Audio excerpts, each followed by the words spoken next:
I'm gonna talk in this one. This one, as you can see, is a work in progress.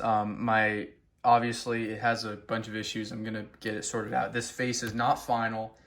I'm gonna get one that looks a little better than this. I'm gonna hopefully be able to 3D print a better one for him.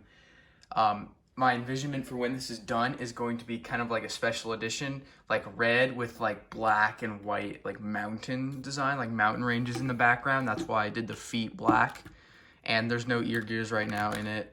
But yeah, I just wanted to get this one uploaded for now as like kind of like a progress report for him, because when he's done, he's going to be fully working, obviously, and working great. So I just wanted to show you guys what he looks like right now. So yeah, thank you guys for watching.